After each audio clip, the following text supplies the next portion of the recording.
Hey, what's up everybody? Iron465 here with another video for you. Basically today, what I'm going to be doing is I'm going to be talking, asking questions, but this may end up just turning into a rambling video, as it does a lot of times with Geekvolution's Captain Logan. You want to say hi, man? Hi. Hi, man. Yeah. Yeah. Cool. Cool. You're awesome. But basically, um, Thanks. I had a few questions planned, but this, like I said, may end up going into a big rambling thing. So, Okay. whatever. Sure. Yeah. Let's just start off with Laser Dude's question, which was a bit odd. But it was something along the lines of comic book covers when it shows, like, say, 5 bad guys or something, like, and they're in a fight with the main superhero. But then in the book, there's only, like, one time where like one of those supervillains fights the superhero. Does that bother you at all? I don't know. I guess if the thing on the cover is sort of represented, that's better than it not having anything to do with Yeah. it, which has a tendency of happening also. I know what he's talking about. I mean, like, sometimes you'll have a cover where it'll look like it's going to be this huge, like, onslaught of supervillains, and it's Yeah. about just this one, and then sometimes it's just like maybe, I don't know, if we're talking Spider-Man, maybe Mysterio made all Yeah. those up show up, and so they're not really in there, but it sort of works. I don't know. That's better than when you get when you get a book where none of those supervillains show up at all. With me, a lot of the time I can get kind of irritated if I look at a cover, and like that's the reason. Because when I was a kid, I used to buy Yeah. comics based on the cover. I'd be like, "Ooh, that Yeah. story looks really cool." And then you look at it and you're like, "Oh, it's not really about that." On the other hand, I'm such a collector that if the cover is good enough, it's worth owning the comic. Yeah. Like I was also talking about this with him last night and how something similar happened. I believe I was about 10 or 12 around there when that Invincible Iron Man animated movie came out. The really awful one. Yeah, And on the back of the cover, it showed him with like the red and gold Iron Man armor fighting against the Green Mandarin. That never happened in the movie. never happens. It's worse on box art, though, right? Yeah, yeah. And like I Because was the just cover sitting there kind like of uses that sort waiting, of and is. this isn't happening. This isn't happening. This isn't happening. This isn't okay. Well, you have one scene with the red and gold. Okay, I see how this movie's gonna go. And then you have the random hot tub scene out of nowhere, which because I was 9, I didn't know what to think of, so I just kept watching, and it was really awkward. Yeah, I think a lot of the time, if something needs to be sold on something that looks cooler than it really is, that's a really bad sign Yeah. of what the thing actually is. Like, if it's good enough, if it's a really great thing, it ought to be able to sell itself on what it really is, right? Like, you ought to be able to just put a scene from the thing on there, and people go, wow, that looks like fun. So yeah, false advertising is never good. Yeah. Uh, Yeah. Also, But yeah, it's worse on box art than it is on comic books. yeah. And a question I had for you was, I know, I'm sure you get this asked like a bunch of times, but what got you into collecting and reading comics? The short answer is Death of Superman. Oh, okay.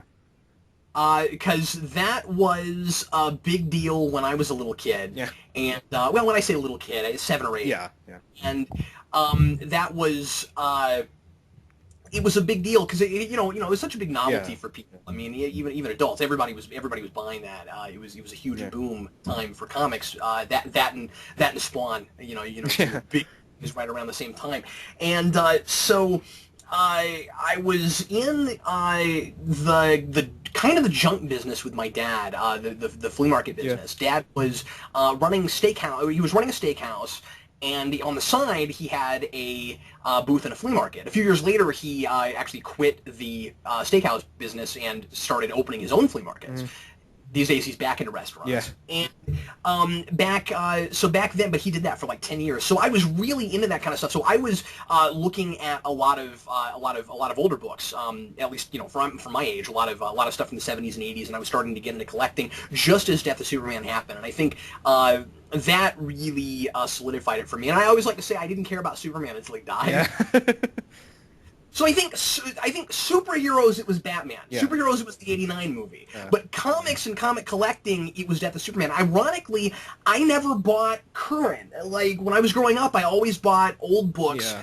In, flea markets because they were on hand, they were readily available, Yeah. and most important, they were really cheap. I can definitely relate to that because okay, as like a kid, I try like this was when I was like 8 or something. I'd like try keeping up with like regular like modern comics and everything. Like the only thing I could ever keep up with was the Ultimate Spider-Man comics. That was about it. Anytime I tried to get anything any more like detailed or I guess more of a continuity heavy story than that, I just was lost. That's why when I was a kid, I was lucky enough in the newspapers for some reason they were like I guess this was around the time I think Spider-Man 3 came out, so they were putting like older reprints of Spider-Man Silver Age comics just in the newspaper, and then you would take it out, and then I have like a bunch of just trades of older Silver Age Spider-Man comics. It was really weird, but that was like one of the first things that I guess really got me into like reading comic books in depth, and I guess now I'm more into that sort of thing, but back then it was more of a, okay, I'm following that he's doing something. I think. If you know what I mean. Because, like, stories now are just so much more continuity heavy than they were, back in the 60s. Yeah, and I mean, even certainly there was a continuity, but a lot of it is sheer amount of material, right? Like, it's all canon, and it all sticks around, and we can go back and mine any of that stuff, and we have it for 50, 60, 70 years. Yeah. And of course, it's gonna get more continuity heavy. Yeah. When I was collecting when I was a kid, it was a lot more about collecting than it was about the reading. Yeah. I read them, but I always like to say this. Even still to this day, I mean, I own in my personal collection, I have 5,000-6,000 comics. Yeah. I have more than that because I have eBay stock. I used to be a dealer. Yeah. So of the stuff that I chose to keep, I have 5,000-6,000, maybe a little more. Yeah. And I probably haven't read a sixth of it.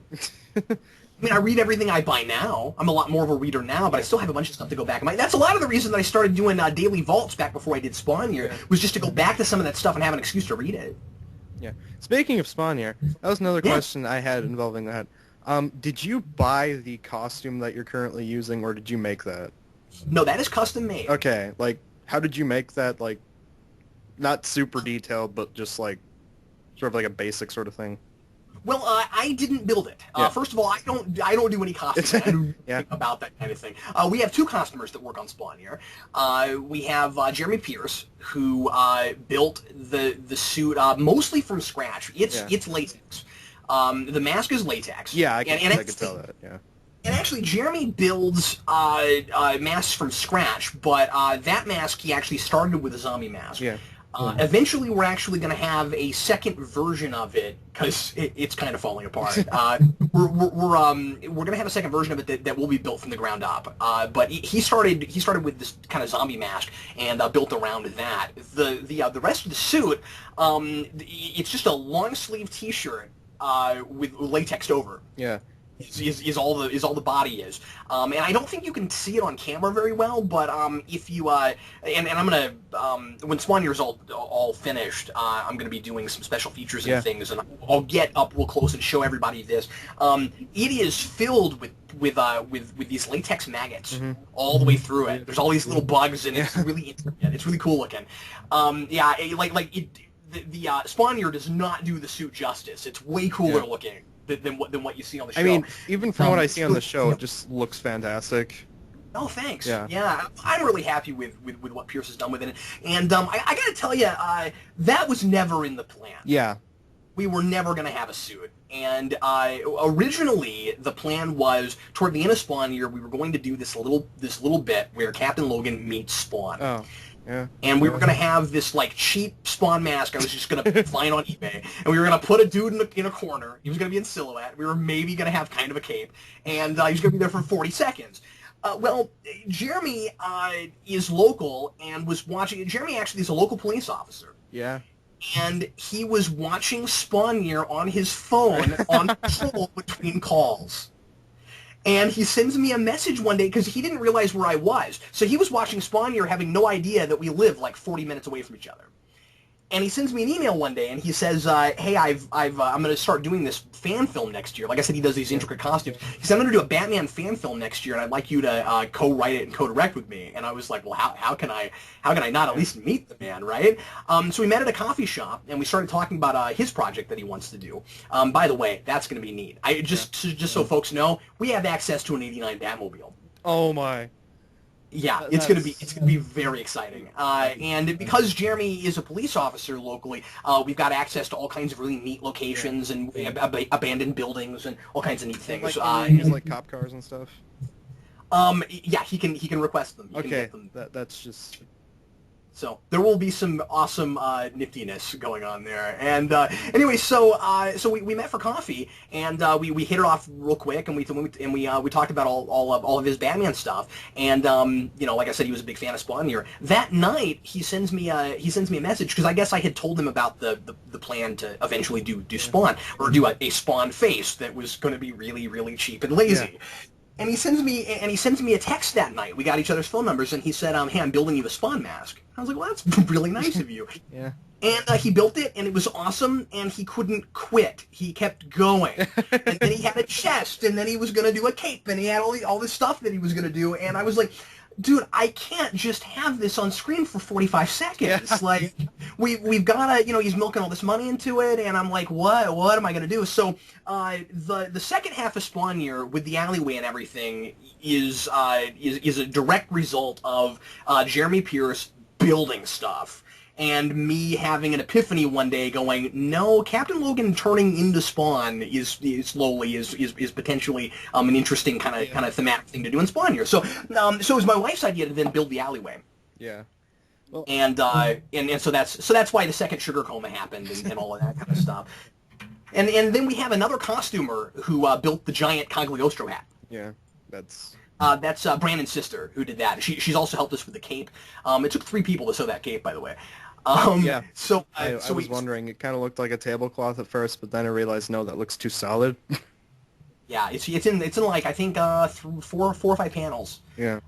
It's big. And then without giving anything away about later on in Spawn Year, there is going to be one more pretty intricate costume that nobody's seen yet.